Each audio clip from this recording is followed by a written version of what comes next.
Antiscript. The position to which I was appointed in the early years of the 20th century, that of registrar in a great university, is in many respects a peculiar one. The registrar finds himself not only on terms of friendship and equality with the professional staff, but also to a great extent occupying a fiduciary position which brings him into what is very often intimate touch with his colleagues. It was in virtue of this relationship that from time to time manuscripts were confided to my care, which by reason of their intimate personal nature were not destined for publication during the lifetime of their authors, but were confided to me as records of events which appeared at the time to be too striking and inexplicable in nature. Many years have passed by since I resigned the registrarship on attaining the age limit, and I think the time has arrived when I may, without breach of confidence, give a selection of these papers to the public. Christopher Blayre, Professor of Physiology, Cosmopoli, January 1952. The Thing That Smelt, written by Edward Heron-Allen, told to you by Edward E. French. To the zoologists of 25 years ago, the name of Austin Black he called himself, was uncomfortably familiar. He was a patient and keen observer of animal life, and his photographs of beasts and birds made under all kinds of critical conditions were greatly and justly admired. But there was another and an extraordinary side to the man. He was a semi-professional spiritualist and reaped a rich harvest, it was said, from that curiously constituted segment of humanity whose vanity leads them to seek for evidence of a personal life after death, who sit with obscurely disreputable mediums in lower middle-class parlors in doubtful neighborhoods and accept the suggestions of the managers of such seances that the raucous cacklings of uneducated persons through tubes of brown paper are communications from their dear ones who, in the cant phrase of the profession, have passed over. They even welcome the futile familiarities of John King, whose Arab face glowers over the circle, and incidentally may be bought for a few shillings from any reputable purveyor of conjurers' accessories. Austin Black's success in this branch of industry resulted from the fact that he ran his seances in his studio at Tulse Hill. On more highly sophisticated lines, he had an admirable chamber organ and employed a professional string quartet to play behind impermeable curtains what time materializations took place of high church dignitaries whose Latin would disgrace a fourth-form schoolboy, and of eminent scientists whose scientific observations were startling in their puerility and ignorance. At the same time, it must be confessed that there were occasions upon which the phenomena exhibited in return for the guineas of his sitters, for his were not the normal 5-shilling entertainments, were, though futile, quite inexplicable to an ordinary observer, and a new patron had to be introduced by a convinced dupe, and the keen scrutiny of Austin Black and his few well-chosen remarks and questions to the newcomer made it clear that none but ordinary observers were privileged to get their money's worth. If Black was not satisfied as to the gullibility or suspected a plot to expose the modus operandi, the spirits lay dogo and would not perform. He would explain that there was an inimical influence present, and when the seance was given up, the habitués regarded and treated the stranger in such a manner as to convey to him that they considered that he had not only spoilt their evening, but had meanly swindled them out of the fees of that seance. And that stranger was never introduced again. I frequently met Austin Black at the scientific meetings of the Zoological Society, and in spite of his over-florid courtesy, he was to me as Dr. Fell of pious memory. It was therefore with mixed feelings that I yielded to my friend Mark Shelton's pressing invitation to assist at one of Black's seances in company with him and his friend George Carver. "No doubt he does help out his seances with tricks," explained Mark. "But things do happen there that I cannot explain in any way whatever. I do wish you would come, once at least." "What sort of things?" I asked. "Oh, little things, generally of no importance, which have little or nothing to do with the show. But at least twice there has been a sort of snarling in the room, And when this happens, Black stops the seance, says the control are getting angry or out of hand, and then, when the lights go up, he is a sight to see. Horrible! He seems to have worked himself up to such a pitch that he is white and sweating with terror. He bundles us all out as quickly as he can. I confess that this interested me. Shelton was an extraordinarily prosaic and clear-minded man, an idle man about town with ample means and a beautiful apartment in the Albany. He did not believe in spiritualism as such, but confessed that the manifestations interested and, on occasion, thrilled him. He never missed a good conjuring show at a variety theater, and admitted that he loved to be taken in and to see tricks and phenomena that passed his comprehension. Well, I went. Black had small, piercing, dark eyes and a little waxed mustache, and I found him a very different person from the obsequious Black I had avoided becoming accustomed to. He put me through a short but highly efficient cross-examination as to my experience of seances, and my object in assisting at this one, but I managed to convey an impression of imbecility and to place in his hands my guilty secret that in spite of my position as professor of zoology in the University of Cosmopoli, I was a dabbler in metaphysics and prepared to admit the existence of superphysical forces which I did not understand but viewed with respect. The solidity of my introduction, however, it was that secured my admission to the circle, but Black was obviously on his guard, and nothing called for astonishment or remark in the performance unless it was a materialization of Pope Innocent III, who welcomed and blessed us in a mixture of elementary school Latin and atrocious modern Italian. A cardinal was in attendance upon him who wore a long beard. I commented foolishly upon this, and Black quickly explained that he was a Franciscan cardinal, which entirely satisfied the circle, but put our ecclesiastical visitors to flight. "What did you think of it?" asked Shelton as we walked down the main road. "I didn't think of it," I replied. "But I can't help thinking of Black. Poor chap." "Why poor chap?" "Don't you see how it has got hold of him? He is clearly a charlatan, but he is afraid of himself. Have you never seen a child who is afraid of the dark experimenting with mock bravery?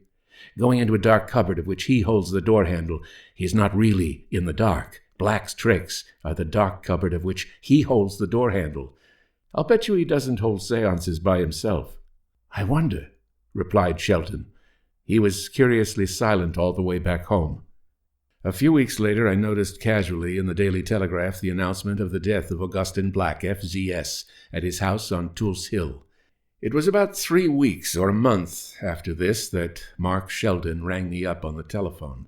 The telephone was not then the universal blessing or curse that it is now, and installations were few and far between, a sort of scientific toy for the chosen few, and I could have counted on my fingers the friends who had them in their houses. Sheldon's voice sounded grave and subdued in answer to my cheery greeting. "I want you to dine with me tonight," he said. "Can't possibly. I'm dining out." "Oh, but you must," he answered.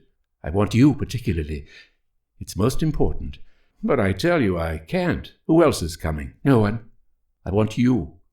And you must come. Put your other party off. Tell them it's a matter of life and death." "But I say—" "Don't say anything. I'm telling you the truth.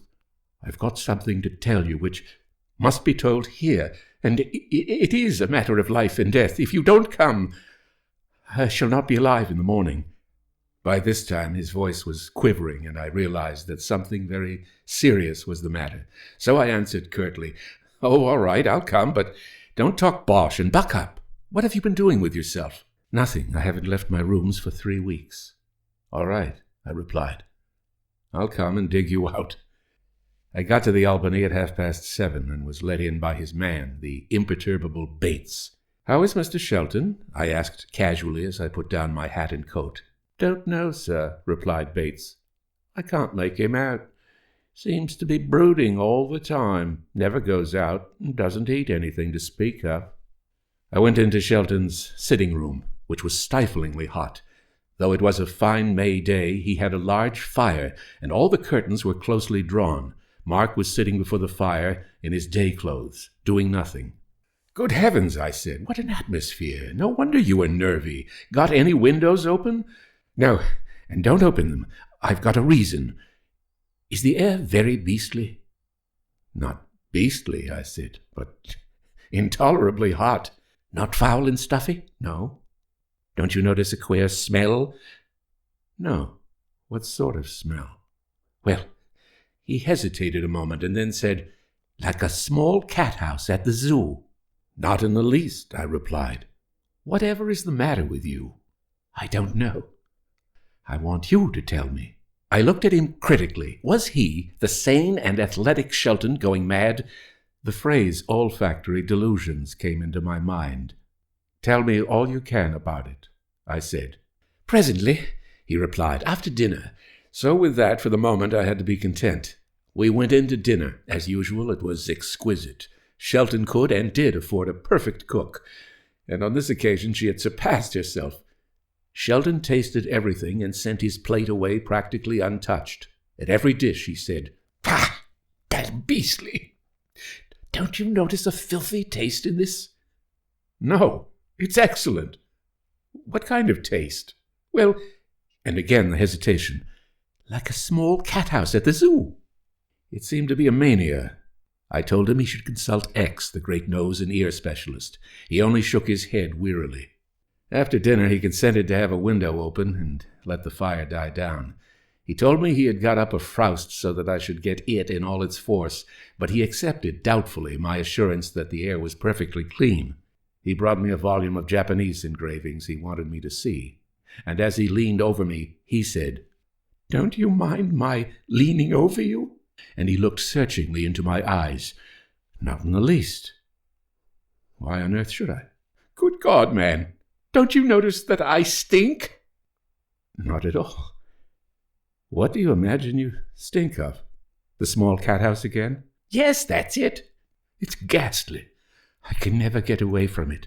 "Tell me," I said quietly, "when and how did this begin?" And he told me a most amazing and horrible story. "You remember Austin Black, the spiritualist zoologist? Yes, we took you, Carver and I, to one of his seances. You may have seen that he is dead. Carver and I were there when he died. There was no inquest, for his domestic GP certified the ever-ready heart disease of long standing.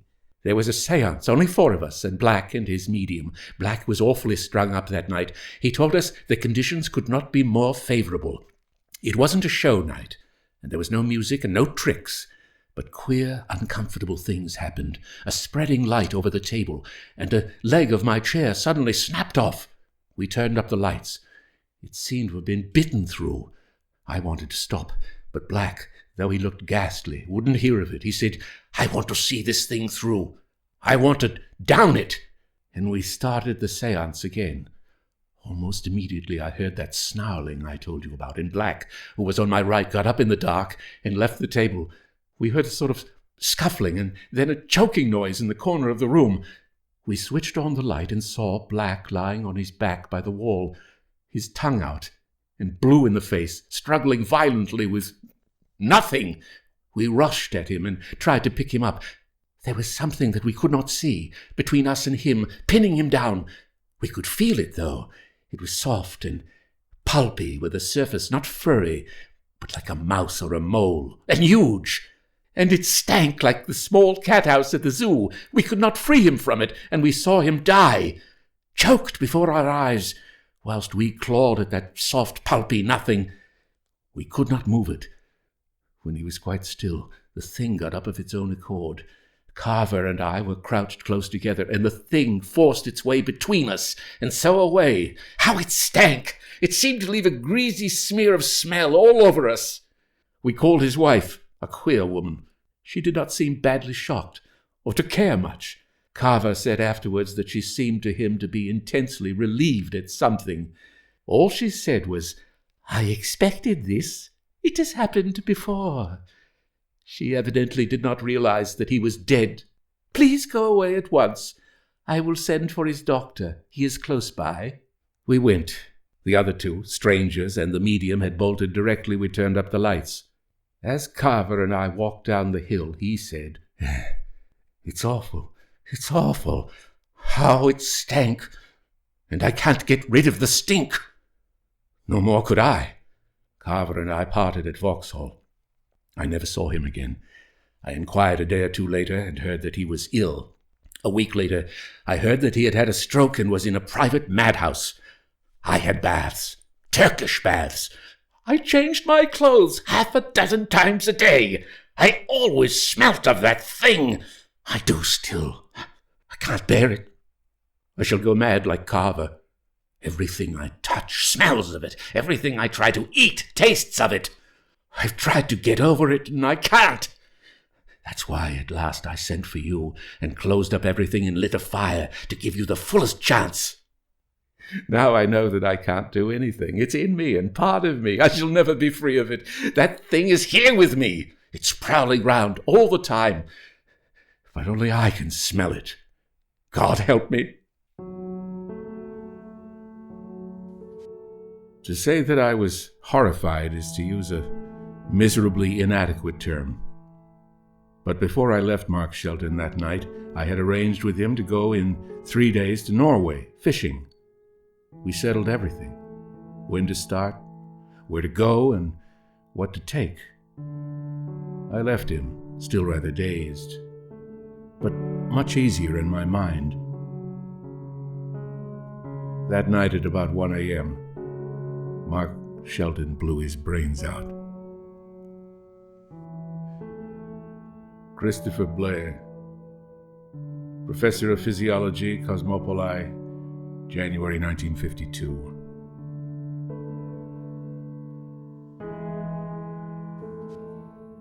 The Thing That Smelt, written by Edward Heron-Allen, is copyright 2023 by Edward E. French, all rights reserved. Inquiries regarding this recording should be addressed to email edwardfrench06@hotmail.com.